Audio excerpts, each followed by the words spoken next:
I'm Sandy Walden from Serenity, your grief coach. If you're joining me, give me a wave, say hello. If you're listening on a replay, would you let me know that? It's kind of interesting for me to know who listens.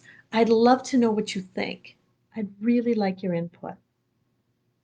Something that was going through my mind this morning as I was out cutting the grass was how often there are feelings of guilt, shame, or stigma that are attached to the way the one we love died.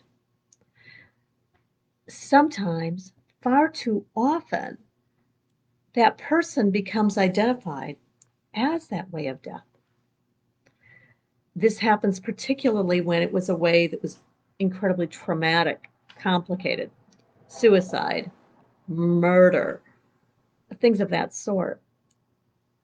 And as I thought about it, I thought, isn't that interesting? Now, I don't think of my son as a suicide, and forgive me if that language hurts, but many people do. And it's interesting because I hear many people focusing on the way the one they love died. I get that. It matters. At the same time, I think about all of the people who I love who have died from other means. I don't think about this person being the cancer. We don't think of this person as being the heart attack, the car accident, even when it was something totally unexpected. A friend I know years ago died in a horrible accident falling down a hill during a landscaping project. That's not the way we think about her. We think about her as T, this wonderful person. So I would like to shift the conversation. When you think about the one you love, it's all right if the way they died is what comes to mind first. It's really normal, especially if it's something recent, something we are not done processing. But I would encourage you to not let the story end there. Expand it. The one you love is so much more than the way they died. My son, Mike, yes, he died of suicide when he was 23 years old. That's a moment in time. But do you know what I know? I know that he was the youngest of three sons. He was playful. He was serious. He loved debates. He loved music of all sorts. He was even writing music. He could be loud and cantankerous, or fun and boisterous.